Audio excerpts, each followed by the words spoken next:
रहस्य के विषय में अगर जानना नहीं है तो मेरा इस गद्दी पर बैठना व्यर्थ है। अगर मैं भागवत को नहीं जानता, पढ़ नहीं सकता, तो मुझे इस गद्दी पर बैठने का अधिकार नहीं है।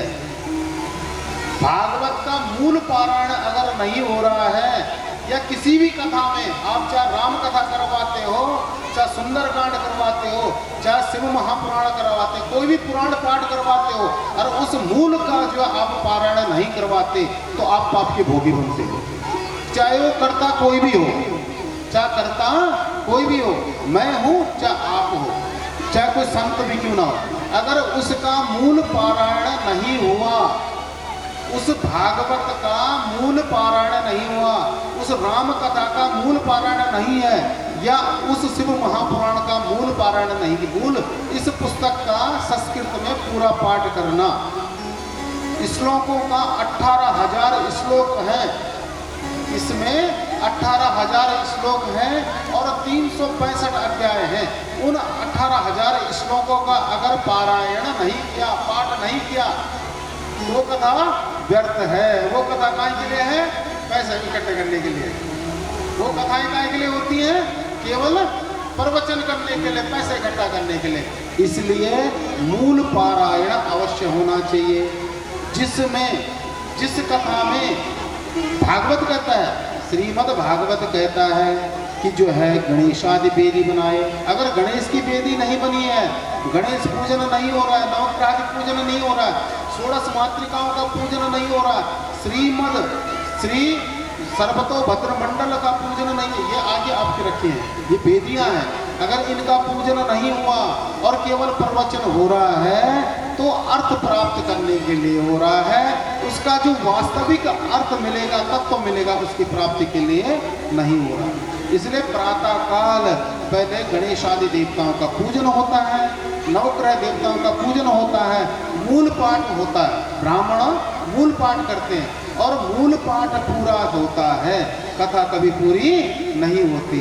चाहे कितना बड़ा विद्वान भी क्यों, ब्रह्मा जी आ गए, ब्रह्मा जी भी अगर आपको सुनाने लग गए, तब भी कथा पूरी नहीं हो सकती। 7 जन्म तक भी कोई कथा को पूरी नहीं कर सकता।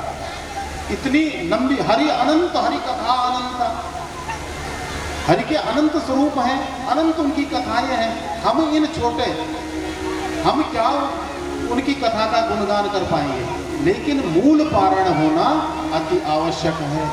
इसलिए आप अगर अपने यहाँ किसी चीज का भी पाठ करवाते हो, श्रीमद् भागवत का करवाते हो या शिव पुराण का करवाते हो या किसी अन्य पुराण का करवाते हो, मूल पाठ होना आवश्यक है।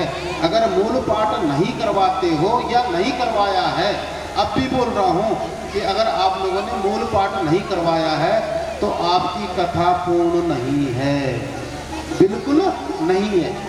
ये बात सत्य है, सतपथ सत्य, इसमें तनिक भी झूठ नहीं है। इसलिए प्रातः काल ब्राह्मणों का वर्ण करना चाहिए, पूजा करनी चाहिए। पूजा करें, सूत जी कहते हैं भगवान नारायण का पूजन करो, वांगमय पित्र है, भगवान श्रीमद् का भागवत का पारायण करो, और जो है यजमान को चाहिए या कि जो है अल्पाहार करे, ज़्यादा भोजन न करे, क्योंकि ज़्यादा भोजन करेंगे तो निंद्रा देवी सताएगी।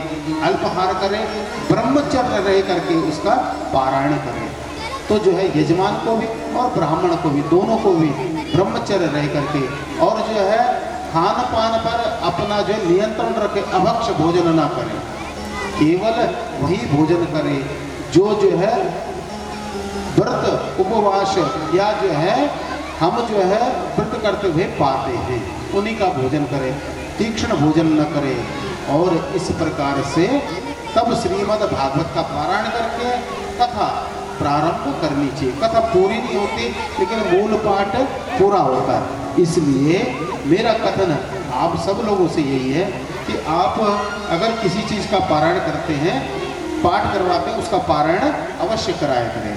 बोलो भक्तवत्सल भगवान की। कल की कथा में, आज की कथा को यहीं पे विराम देते हैं। कल आप समय से अगर